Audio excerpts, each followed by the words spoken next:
Regardons maintenant l'exercice 13. On souhaite préparer une solution de volume 500 ml d'une solution de phosphate de potassium dont on connaît la concentration molaire en ion potassium K+, 0,60 mol par litre. Donc là, attention, c'est une concentration effective en ion. L'équation de dissolution du phosphate de potassium dans l'eau est K3PO4 solide qui donne dans l'eau 3K+, plus PO4 3-. On vous demande de calculer la quantité de phosphate de potassium K3PO4 qu'il faut dissoudre.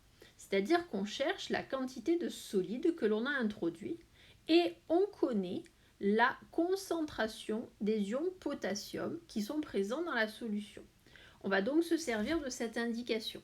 D'après l'équation de la réaction, on voit que la concentration effective en ion K+, va être égale à 3 fois C, où petit c est la concentration en soluté apportée. Petit c étant la concentration en soluté apportée, petit c c'est la quantité de matière de soluté apportée, c'est-à-dire de K3PO4 divisé par le volume.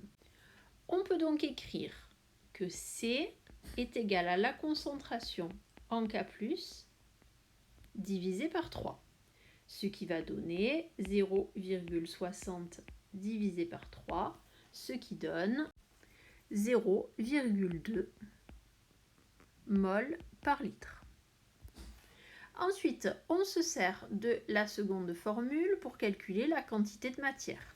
Donc, d'après cette relation, la quantité de matière de K3PO4, ça va être égal à la concentration en soluté apportée multipliée par le volume, c'est-à-dire 0,2 multiplié par le volume 500 ml qu'on n'oublie pas de mettre en litres, c'est-à-dire 500 10 puissance moins 3, ce qui va donner une quantité de matière de 0,1 mol. Nous venons de répondre à la première question. Question numéro 2, on vous demande d'en déduire la masse correspondante. Aucune difficulté. La masse de K3PO4, eh bien, ça va être la quantité de matière de K3PO4 multipliée par la masse molaire de K3PO4. Ce qui va donner 0,1 multiplié par... On regarde la classification périodique, donc K, le potassium, masse molaire 39,1 multiplié par 3, plus le phosphate qui a une masse molaire, phosphore qui a une masse molaire de 31, plus l'oxygène, masse molaire de 16 fois 4, et on obtient une masse de 21,23 grammes. Passons maintenant à l'exercice suivant. L'exercice 14 consiste à la préparation d'une solution de soude. La soude industrielle est fabriquée par dissolution de pastilles d'hydroxyde de sodium qui est un solide ionique de formule NaOH dans l'eau. Première question, quelles sont les interactions à l'origine de la cohésion de l'hydroxyde de sodium à l'état solide ? Donc regardons l'énoncé, on nous parle de solide ionique. Si c'est un solide ionique, aucune difficulté puisqu'il s'agit forcément d'une interaction électrostatique attractive telle que nous l'avons vu dans la leçon. Question numéro 2. Écrire l'équation de dissolution de l'hydroxyde de sodium dans l'eau. Donc on a le solide au départ, NaOH. Ce solide en présence d'eau va se dissocier et se solvater pour donner des ions Na+, sous forme aqueuse, plus des ions hydroxyde, également sous forme aqueuse. Question numéro 3. Quelle masse de solide faut-il dissoudre pour réaliser 500 ml de soude de concentration en soluté apportée 2,50 fois 10 puissance moins 1 mol par litre? Aucune difficulté. La concentration en soluté apportée, c'est la quantité de matière divisée par le volume. On en déduit que la quantité de matière, c'est la concentration multipliée par le volume. Nous cherchons la masse. On sait que la masse, c'est la quantité de matière multipliée par la masse molaire.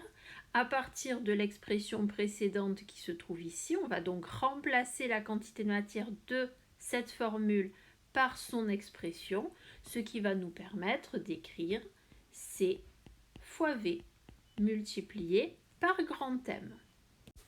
On remplace ensuite par les valeurs numériques, ce qui va nous donner pour C 2,50 fois 10 puissance moins 1, multiplié par le volume 500 ml qu'on n'oublie pas de mettre en litres, 0,5, multiplié par la masse molaire, il s'agit de la masse molaire du solide, c'est-à-dire de NaOH, c'est-à-dire 23 pour Na, plus 16 pour O, plus 1 pour H. On obtient donc une masse de 5 grammes.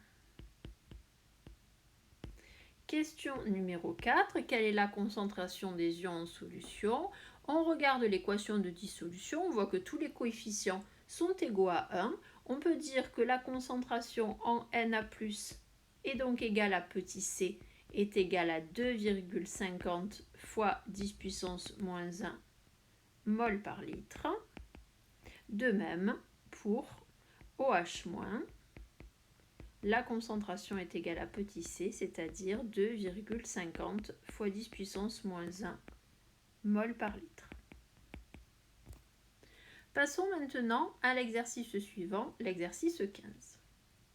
On souhaite préparer 100 ml d'une solution de sulfate d'aluminium dont la concentration en ion aluminium est Al3+, est égale à 4,10-1 mol par litre. La solution est préparée à partir de sulfate d'aluminium hydraté de formule grand A qui va se noter grand A, et la formule est Al2SO4 3 fois 14H2O. Donc attention à cette notation, ça veut dire que le solide qui est là est toujours accompagné de 14H2O. Donc il va falloir en tenir compte dans la masse molaire que l'on va calculer à la première question. Donc ce solide, quand il va se dissocier, va donner des ions aluminium et des ions sulfate. Donc première question, calculer la masse molaire du sulfate d'aluminium hydraté. Donc pour calculer la masse molaire, eh bien la masse molaire, ça va être égal à la masse molaire de Al2SO4 3 fois, virgule, 14H2O. C'est-à-dire qu'on va tenir compte de tout ça. Ce qui va nous donner 594,3 grammes par mol. Donc il faut bien faire attention dans le calcul. Ici on a la masse molaire de SO4 qui est multipliée par 3. Le 3 qui est là multiplie la totalité de ce qui se trouve dans la parenthèse, c'est-à-dire de SO4. Le 14 qui se situe ici correspond à 14 H2O, c'est-à-dire 14 multiplié par la masse molaire de H2O. Question numéro 2. Écrire l'équation de dissolution du sulfate d'aluminium hydraté sans faire apparaître les molécules d'eau. Donc là, on ne regarde que ce qui se passe au niveau du sulfate d'aluminium, c'est-à-dire uniquement de cette partie-là. Donc, notre équation de dissolution sera donc Al2SO4 3 fois, notre solide, qui en présence d'eau va donner 2Al3+ aqueux plus 3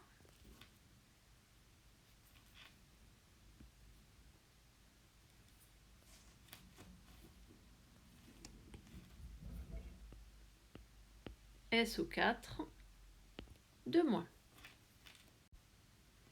On vous demande ensuite dans la question 3 de calculer la masse du sulfate d'aluminium hydraté qu'il faut dissoudre pour préparer la solution.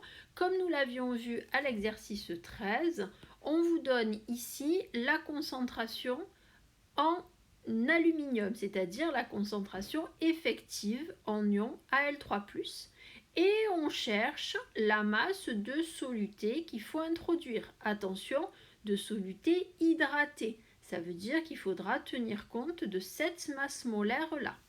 Donc, on va avoir la relation entre la concentration en soluté apportée et la concentration effective qui va être déduite de l'équation de dissolution. On peut donc écrire que la concentration en Al3+ est égale à 2 fois C, puisque vous voyez bien que dans l'équation, il y a un coefficient 2 ici. On en déduit donc que C va être égal à la concentration en Al3+, divisé par 2, ce qui nous donne 2,0 fois 10 puissance moins 1, et c'est des moles par litre. Ensuite, calculons la quantité de matière correspondante, c'est-à-dire la quantité de matière de Al2SO4 3 fois. La concentration, c'est la quantité de matière divisée par le volume.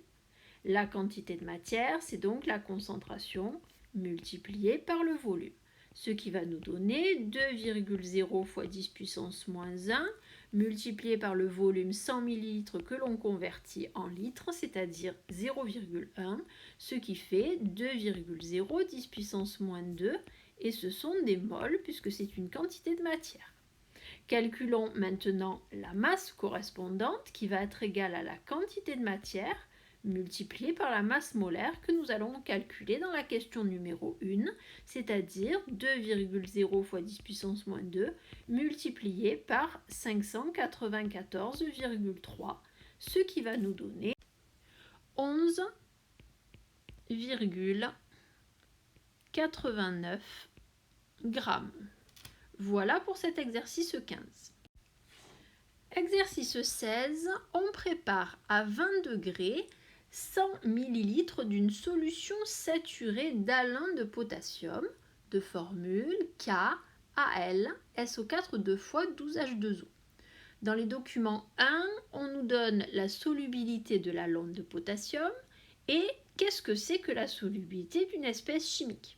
La solubilité, vous avez la formule qui est là, ça représente la masse de solide que l'on peut dissoudre dans un volume précis de solvant. Première question, on nous demande de déterminer la concentration molaire grand C de la solution préparée. Le mot qui permettait de trouver la réponse était le mot saturé. On a une solution saturée. Si on a une solution saturée, ça veut dire qu'on est à la limite de solubilité. Ça veut dire que la concentration est égale à la solubilité. On a dissous la masse maximale qu'on était capable de dissoudre. Le reste est resté sous forme solide et ne s'est donc pas dissous. Donc là, on regarde bien, la solubilité varie en fonction de la température. Dans l'énoncé, on nous dit qu'on est à 20 degrés. Donc, lisons donc ce graphique pour trouver la valeur de la solubilité à 20 degrés. Donc, à 20 degrés, on voit que la solubilité va être égale, donc on le lit directement sur le graphique, à 120 grammes par litre. Donc là, attention, on regarde bien les graduations. Vous voyez qu'à chaque fois, on avance de 200 grammes par litre, ce qui signifie qu'une graduation correspond à 40 grammes par litre. Donc ici, la concentration, la solubilité pour le moment, qui est égale à la concentration massique, puisqu'on a des grammes par litre, va donc être égale à 120 grammes par litre. On peut donc écrire que S est égal à 120 grammes par litre. Ça, c'est une concentration massique, qu'on appelle également un titre massique. Nous cherchons dans l'énoncé la concentration molaire. Donc, la concentration molaire C, ça va être le titre divisé par la masse molaire, c'est-à-dire 120 divisé par la masse molaire qui est donnée dans l'énoncé ici, c'est-à-dire 474,4, ce qui donne 0,25 et ce sont des moles par litre. Question numéro 2, écrire l'équation de dissolution de l'alone de potassium KAlSO4 deux fois dans l'eau. Là, attention, on se sert de ce qui est donné ici, c'est-à-dire qu'on a différents ions qui vont se former, les ions aluminium, les ions potassium et les ions sulfate. On peut donc écrire que l'équation de dissolution de la question petit 2 est KAlSO4 2 solide qui, en présence d'eau, va donner l'ion K+, l'ion potassium en solution aqueuse, plus l'ion aluminium Al3+, en solution aqueuse, plus 2 ions sulfate SO4 en solution aqueuse. On regarde la formule du solide ici pour trouver les coefficients qui vont se trouver devant les différentes espèces chimiques. On voit qu'il y a 1 K, 1 Al et il y a 2 SO4. Donc, question numéro 3, déterminer la concentration de chaque ion en solution. On se sert de l'équation de dissolution. On voit que la concentration en ion K+, va être égale à la concentration en Al3+, est égal à petit c, c'est-à-dire 0,25 mol par litre. La concentration en ion SO4 va être égale à 2 petit c, c'est-à-dire 0,50 mol par litre. Petit 4, comment procéder pour augmenter la concentration de ces ions en solution? Eh bien, si on veut augmenter la concentration des ions, il faut augmenter la concentration en soluté.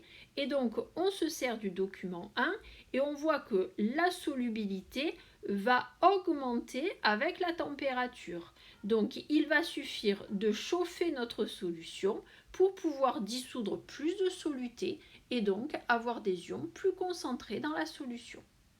Passons maintenant à l'exercice suivant. Passons maintenant à la dernière partie de la leçon, l'extraction par un solvant. Et regardons l'exercice numéro 17. Donc on nous parle de l'eau et du cyclohexane qui sont des liquides à température ambiante et qui peuvent servir de solvant.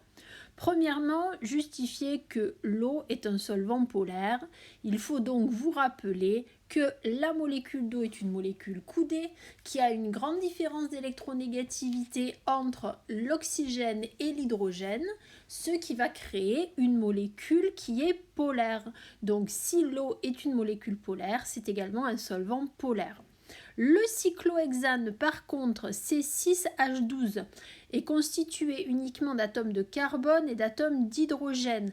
Les liaisons carbone-hydrogène ne sont pas polarisées car la différence d'électronégativité n'est pas supérieure à 0,4. Il n'y a donc pas de polarité dans cette molécule, on dit qu'elle est apolaire.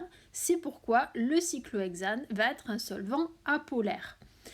Ensuite, question numéro 3, choisir le solvant le plus adapté pour dissoudre du chlorure de sodium. Le chlorure de sodium est un solide ionique, on le voit bien dans l'écriture de son nom, chlorure de sodium. Si c'est un solvant ionique, il va pouvoir se dissoudre dans un solvant qui est polaire, donc dans l'eau. Le diode solide est un solide moléculaire qui a une cohésion qui est due uniquement aux interactions de Van der Waals. Ce solide est un solide moléculaire, il n'est pas polaire, il va donc se dissoudre dans un solvant qui n'est pas polaire non plus, donc le cyclohexane. Le nitrate de cuivre est un solide ionique, le nom est écrit en 2 parties, on va donc choisir l'eau pour le dissoudre, comme nous l'avions dit dans la question petit a. Exercice 18. On voit maintenant 3 molécules à l'état liquide et qui peuvent être utilisés comme des solvants. Donc nous revoyons le cyclohexane dont on vient de parler, nous voyons également l'éthanol et l'acétone. Donc petit a, dans quel solvant les liaisons hydrogène intermoléculaires peuvent-elles s'établir? Donc là, il faut se rappeler ce qu'est une liaison hydrogène. Donc une liaison hydrogène, c'est une interaction entre un atome d'hydrogène qui est lié à un atome très électronégatif. Donc si on regarde l'atome, la molécule d'acétone, on voit que les hydrogènes sont liés à des carbones qui ne sont pas très électronégatifs. Donc ça ne va pas être le cas de l'acétone. Ça ne va pas non plus être le cas du cyclohexane. Là aussi, les hydrogènes sont liés à des carbones. Par contre, dans le cadre de l'éthanol, on voit qu'on a ici un groupement OH, avec donc un hydrogène lié à un oxygène, et l'oxygène est un atome très électronégatif. On va donc pouvoir avoir des liaisons hydrogènes qui vont s'établir entre deux molécules d'éthanol. Ensuite, parmi ces solvants, lesquels peuvent établir des liaisons hydrogènes avec les molécules d'eau? Eh bien, forcément, il n'y avait que l'éthanol qui pouvait faire des liaisons hydrogènes intermoléculaires, c'est-à-dire entre deux molécules d'éthanol. C'est également le seul qui va pouvoir se lier avec des molécules d'eau. On peut également établir des liaisons hydrogènes entre l'hydrogène de l'eau et l'oxygène de l'acétone qui se trouve ici. On pourra à ce moment-là dessiner les liaisons hydrogènes par des pointillés qui vont s'établir. Par exemple, dans le cas de l'acétone, on va avoir le C doublement lié O avec ici CH3 et CH3. La molécule d'eau, on va avoir le H, O et H, et la liaison hydrogène va s'établir entre l'hydrogène de la molécule d'eau qui est bien lié à un atome très électronégatif puisque c'est l'oxygène qui est là, qui va pouvoir établir une liaison hydrogène avec un autre atome très électronégatif puisque l'oxygène porte deux doublés non liants que je représente par des tirets ici et ici, celui-là et celui-là également. Pour la molécule d'éthanol, c'est le même principe. On va avoir donc O et H de la molécule d'éthanol ici, CH2 et CH3. C'est cet hydrogène qui va pouvoir se lier avec un oxygène de la molécule d'eau pour former une liaison hydrogène ici. Donc on peut avoir ce cas de figure là, ou bien on peut également avoir le cas de figure où c'est l'oxygène ici qui va se lier avec une liaison hydrogène à un hydrogène porté par la molécule d'eau comme ceci. On a les deux cas de figure. Petit c, dans quel solvant le nitrate de potassium est-il insoluble? Le nitrate de potassium étant un solide ionique, il va se dissoudre uniquement dans les solvants qui sont polaires. Le cyclohexane étant un solvant apolaire, le nitrate de potassium va être insoluble dans le cyclohexane. L'exercice 19 nous présente l'éthanol et le pentane qui sont deux espèces chimiques organiques qui dans des conditions normales de température et de pression sont des liquides incolores. On réalise le mélange de chacun de ces liquides avec de l'eau colorée en vert. Premièrement, décrire l'aspect du mélange dans les deux tubes à essai. Donc dans le premier tube à essai ici, nous voyons un mélange qui est hétérogène, c'est-à-dire que tout ne se mélange pas. On observe deux phases, une phase incolore et une phase colorée en vert. Par contre, dans le deuxième tube à essai, on a un mélange homogène de couleur verte. Comment peut-on interpréter ces observations? Si l'eau colorée et l'éthanol forment un mélange, ça veut dire que l'eau et l'éthanol sont des solvants qui sont miscibles entre eux. En regardant la molécule d'éthanol qui se trouve ici, on constate qu'il y a un oxygène qui est présent là. Cet oxygène est lié à un hydrogène. On a une ressemblance avec la molécule d'eau qui se trouve ici. Nous avons vu dans l'exercice précédent que l'éthanol pouvait établir des liaisons hydrogènes avec l'eau, des liaisons intermoléculaires. On va donc avoir une solubilité ou une miscibilité, on peut employer les deux mots, de l'éthanol et de l'eau. C'est pour ça qu'on a un mélange qui est homogène. Par contre, dans le cas du pentane, on a un mélange hétérogène. On observe deux phases, tout simplement parce que le pentane, qui est constitué uniquement de carbone et d'hydrogène, est un solvant qui est apolaire. Il ne va donc pas se mélanger avec l'eau, qui est un solvant polaire. Ils ne sont pas miscibles. On va observer deux phases. On peut également conclure en voyant que la phase supérieure est incolore, que le pentane se trouve dans la phase supérieure alors que l'eau colorée se trouve dans la phase inférieure. Le pentane a donc une densité plus petite que l'eau. Dans l'exercice 20, nous étudions l'acide salicylique qui est un solide que l'on peut extraire par macération des feuilles de saule dans l'eau. Léo et Carla ont terminé la phase macération et souhaitent extraire l'acide salicylique dissous. Première question, étudier les polarités de la molécule d'acide salicylique, d'acétone, d'éther et d'eau. Donc, si nous regardons attentivement la molécule d'acide salicylique qui se trouve ici, nous voyons que la molécule d'acide salicylique est constituée de carbone lié à des hydrogènes qui forment un cycle ici. On voit apparaître un groupement OH là, un autre groupement OH ici, et à ce niveau-là, une double liaison oxygène. Dans le cadre de l'acétone, on voit un oxygène qui est doublement lié, ça ne se voit pas beaucoup, mais il est doublement lié avec le carbone qui est là. Et dans le cas de l'éther, on a un oxygène qui est lié à deux carbones.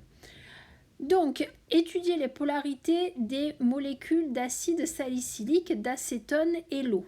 Si on regarde cette molécule d'acide salicylique, on voit que les liaisons ici et ici sont des liaisons qui sont polarisées.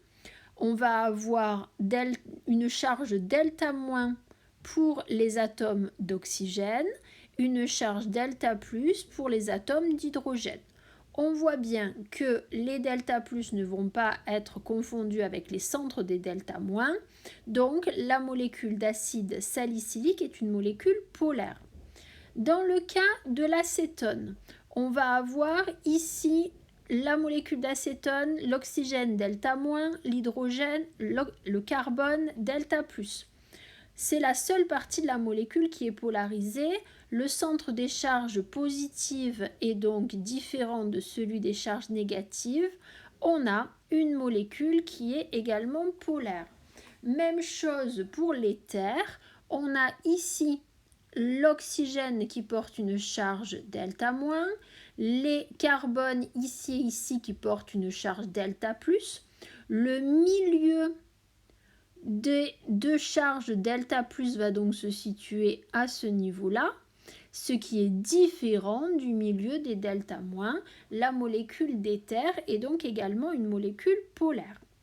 Petit 2, étudier les interactions entre les molécules du soluté et les différents solvants. Donc, l'acide salicylique va pouvoir établir des liaisons hydrogènes avec l'acétone ou avec l'éther, puisque ici et ici, nous avons un hydrogène qui est lié à un atome fortement électronégatif, l'oxygène, et cet hydrogène va pouvoir établir des liaisons avec un atome électronégatif d'une autre molécule comme l'oxygène de l'acétone ou l'éther, l'oxygène qui se situe ici. Même si ça va être un peu plus compliqué à ce niveau-là, puisqu'on voit qu'on a un fort encombrement de la molécule. On vous demande si ces résultats sont en accord avec les données. Regardons donc les données et nous voyons que l'acide salicylique a une bonne solubilité dans l'acétone et une bonne solubilité dans l'éther. C'est ce que nous avions prédit.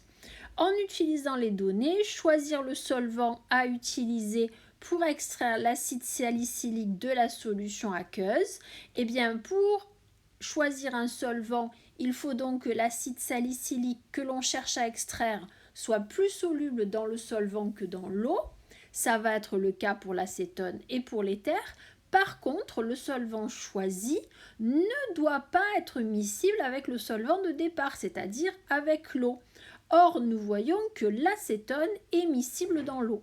Nous choisirons donc l'éther qui permet d'avoir deux phases puisque l'éther n'est pas miscible avec l'eau et par contre l'acide salicylique, lui, est soluble dans l'éther. Exercice 21. On vous demande comment extraire le butane 1-ol d'un mélange contenant de l'eau et du butane 1-ol, sachant qu'on dispose de 3 solvants, de l'eau, de l'éther et de l'éthanol. Dans les données, on nous indique que l'eau et l'éther sont peu miscibles entre eux, que l'eau et l'éthanol sont miscibles. On vous donne la solubilité du butanol et on vous donne la densité de l'éther. Donc, quand on veut extraire une espèce chimique qui est dissoute dans une solution aqueuse, eh bien, il va falloir réaliser une extraction par solvant. Nous devons donc choisir un solvant qui n'est pas miscible avec le solvant de départ. Donc, on ne choisira pas l'éthanol, mais on choisira l'éther. De plus, le butane 1-ol doit être plus soluble dans le solvant choisi que dans l'eau. C'est bien le cas puisqu'on vous dit que la solubilité du butane 1-ol va être complète dans l'éther alors que dans l'eau, elle n'est que de 77 grammes par litre. Donc, on introduira le mélange dans une ampoule à décanter. Dans cette ampoule à décanter, donc que je vous dessine ici, on va introduire notre mélange d'eau et de butane 1-ol. Donc ici, on met le mélange. Ensuite, on va rajouter dans un deuxième temps le solvant choisi, c'est-à-dire ici l'éther.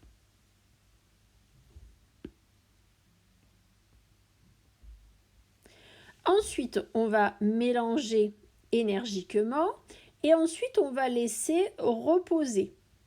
Donc en laissant reposer, notre ampoule à décanter va contenir maintenant un mélange qui est hétérogène puisqu'on va voir apparaître deux phases. On va donc voir une phase supérieure et une phase inférieure.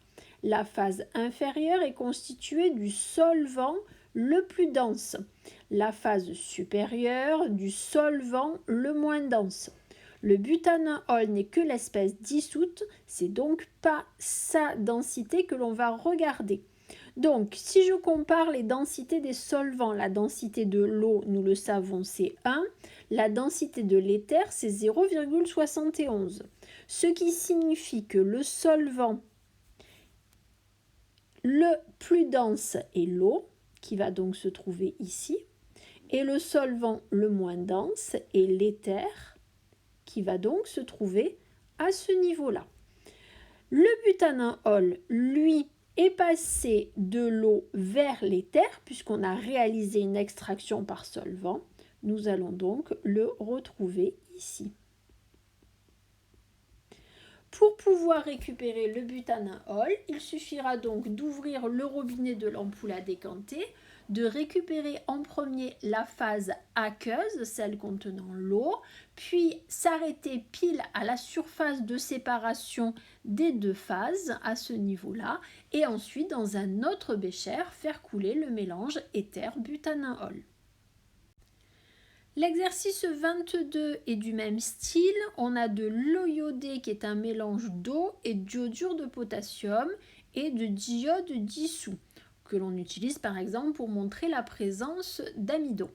Donc quel solvant faut-il choisir pour extraire le diode de l'eau iodée? Donc le diode, regardons en premier sa solubilité dans les différents solvants. Donc le diode, on voit que dans l'eau où il est actuellement, on a une solubilité qui est faible.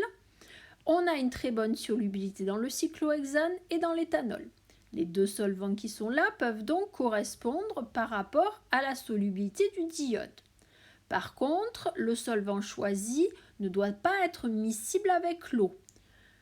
C'est le cas uniquement du cyclohexane puisque l'éthanol lui est émissible dans l'eau. On choisira donc le cyclohexane pour extraire le diode.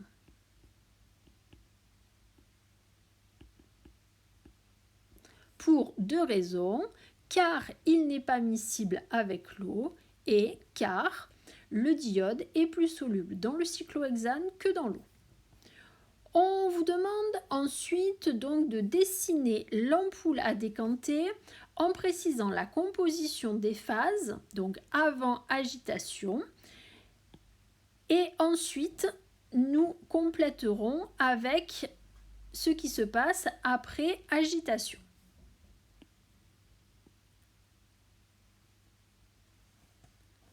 Donc notre ampoule à décanter, nous allons commencer par introduire dans cette ampoule à décanter,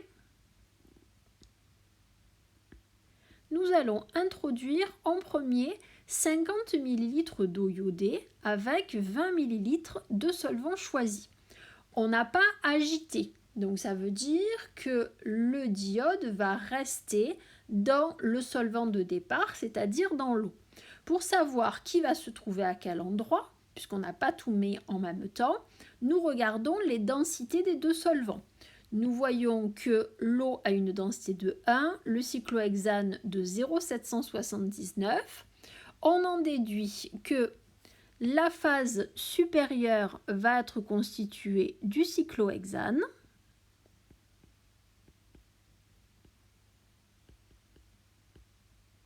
Et la phase inférieure est constituée de l'eau iodée. Ensuite, on va agiter énergiquement, puis laisser décanter.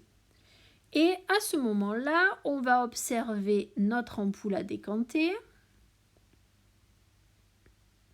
qui contient toujours deux phases, qui sont toujours les mêmes, c'est-à-dire ici le cyclohexane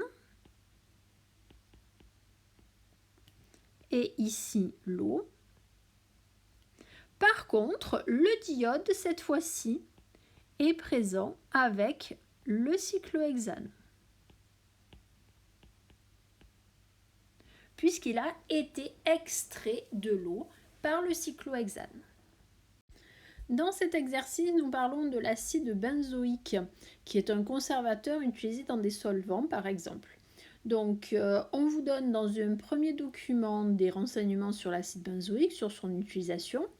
On vous dit que, par exemple, l'acide benzoïque est contenu dans des sodas et, par exemple, on en a 20 mg d'acide benzoïque par verre, ce qui a créé et causé des crises d'asthme. On vous donne également dans le document 2 un protocole d'extraction de l'acide benzoïque où on vous explique comment on fait pour extraire l'acide benzoïque qui est présent dans une boisson au cola. Le document 3 présente des données relatives aux différents solvants que l'on va utiliser pour réaliser l'extraction. Première question, expliquez pourquoi l'éthanol est miscible à l'eau alors que le toluène ne l'est pas. Il faut, pour répondre à cette question, regarder les formules des différents composés. On sait que l'eau est un solvant polaire. On voit que l'éthanol possède un oxygène, ce qui nous laisse à penser qu'il va y avoir également une polarité. Donc l'éthanol va être miscible avec l'eau puisque ce sont deux solvants polaires. Par contre, le toluène, lui, est un solvant constitué uniquement de carbone et d'hydrogène qui ne sont pas des liaisons polarisées. La molécule de toluène ne va donc pas être polaire et donc ne sera pas miscible à l'eau qui est un solvant polaire. Question 2A, on vous dit que le dichlorométhane qui se situe ici n'est pas miscible à l'eau non plus et on vous demande de choisir le solvant le plus approprié pour réaliser l'extraction et de justifier. Alors, nous nous rappelons que pour choisir un solvant d'extraction, il faut respecter plusieurs critères, c'est-à-dire que le solvant d'extraction ne doit pas être miscible avec l'eau. Donc déjà, on peut éliminer l'éthanol puisque l'éthanol, il est miscible avec l'eau. Ensuite, on a le choix entre le toluène et le dichlorométhane puisque les deux ne sont pas miscibles à l'eau. Il faut ensuite choisir un solvant dans lequel l'espèce à extraire, c'est-à-dire l'acide benzoïque, est plus soluble que dans le solvant de départ que dans l'eau. Donc regardons la solubilité de l'acide benzoïque. Dans l'eau, on voit un moins. Dans le toluène, plus. Dans le dichlorométhane, plus. On peut donc penser que les deux solvants vont être appropriés avec quand même une plus forte, une meilleure solubilité dans le toluène. En comparant les solubilités, on choisira donc le toluène comme solvant, même si le dichlorométhane aurait sans doute pu convenir. S'il y a eu égalité, on peut comparer les pictogrammes de sécurité.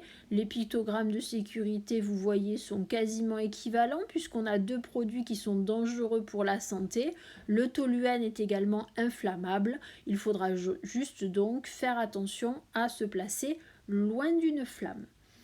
Ensuite, question petit b, donc quelle précaution doit être prise lors de la manipulation? Comme le toluène est inflammable, nous venons de le dire, loin d'une flamme et d'une source de chaleur, et on l'utilisera sous une hotte avec une ventilation, puisque c'est un produit qui est nocif pour la santé, avec bien évidemment des gants, une blouse et des lunettes. Schématiser l'ampoule à décanter après décantation et justifier la position de chacune des phases. Donc notre ampoule à décanter, je la dessine ici. On a introduit le mélange d'eau et d'acide benzoïque, puisqu'une boisson au cola c'est de l'eau et de l'acide benzoïque. On va également introduire le toluène qui est notre solvant choisi. On va observer deux phases pour savoir qui est à quel endroit. On regarde les densités. On voit que la densité de l'eau c'est de 1, la densité du toluène 0,87. Ce qui signifie que la phase supérieure va être constituée du toluène et la phase inférieure de l'eau. L'acide benzoïque étant plus soluble à l'intérieur du toluène que dans l'eau, on va avoir l'acide benzoïque qui va être avec le toluène.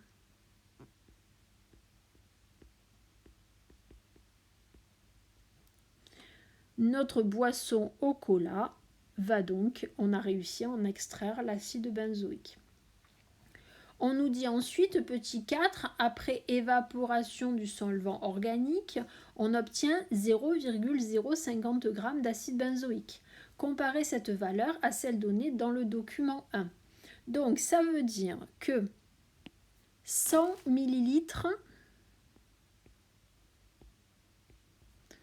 de cola contenait 0,050 g.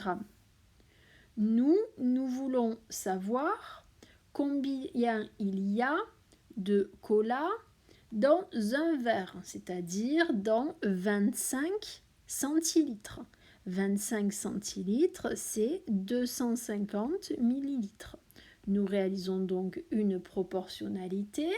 Le résultat de la masse va être de 250 multiplié par 0,050 divisé par 100, ce qui nous donne 0,125 grammes d'acide benzoïque.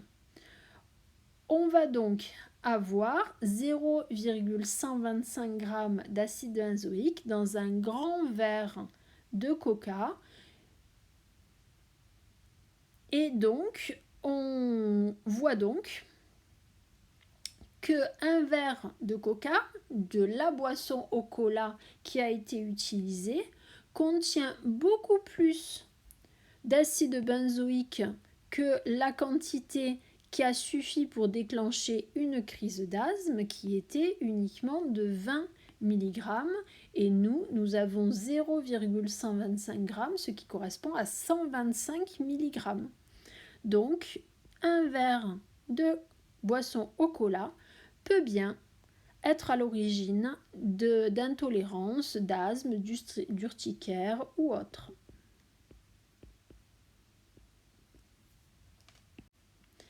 Qu'on va rajouter. Passons maintenant à notre dernier exercice où on étudie la mayonnaise maison. Donc dans cette mayonnaise, en fait, on étudie une molécule qui s'appelle la lécithine, qui est un émulsifiant présent notamment dans le jaune d'œuf. C'est une protéine qui possède une partie hydrophile et une partie hydrophobe. C'est donc une molécule amphiphile ou ce qu'on appelle un tensioactif. Cette expérience permet de montrer le rôle de la lécithine dans l'élaboration d'une mayonnaise. Donc première étape, on a introduit de l'eau distillée et de l'huile de tournesol. On bouche, on agite, on attend quelques minutes. Deuxième expérience, on fait la même chose, sauf qu'on rajoute maintenant en plus quelques gouttes de jaune d'œuf. Et donc, on observe un autre résultat. Donc, premièrement, quelle information peut-on tirer de l'expérience réalisée dans la première étape ? Dans la première étape, on voit qu'au départ, on a un mélange d'huile et d'eau. Après agitation et repos, on retrouve notre mélange d'huile et d'eau. On a eu un passage ici, juste après l'agitation, où on a ce qu'on appelle une émulsion, c'est-à-dire un mélange de gouttelettes d'huile dans l'eau. Mais cette émulsion n'est pas stable puisqu'on retrouve l'huile d'un côté et l'eau de l'autre. Maintenant, regardons les résultats de la deuxième expérience dans la question 2.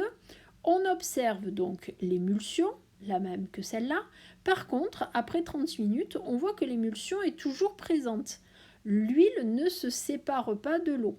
On peut donc dire que le jaune d'œuf a permis d'obtenir une émulsion stable. Question numéro 3, quand on a une vinaigrette qui est constituée d'un mélange d'huile et de vinaigre au acide acétique dissoute, la vinaigrette est-elle stable ? Donc si on a un mélange d'huile et majoritairement d'eau, qui contient également de l'acide acétique dissous, mais c'est-à-dire quand même une solution aqueuse, eh bien on est dans le cadre de la première expérience qui se situe ici. La vinaigrette ne va donc pas être stable, et on va avoir une émulsion au moment où on mélange, mais qui va très vite se séparer. Par contre, dans le cas maintenant où on a une mayonnaise avec du jaune d'œuf, eh bien, dans l'expérience 2, nous avons vu que le jaune d'œuf permet d'obtenir une émulsion qui est stable. Une mayonnaise, qu'est-ce que ça va être ? C'est à peu près la même chose qu'une vinaigrette. On a bien un peu d'eau qui se situe dans l'œuf, on a de l'huile et on a en plus la molécule particulière du jaune d'œuf qui est la lécithine qui va jouer le rôle de tensioactif. C'est ce tensioactif qui permet d'obtenir donc une émulsion qui est stable comme la mayonnaise. Voilà pour la correction des exercices de ce chapitre. Nous allons donc pouvoir en commencer un nouveau.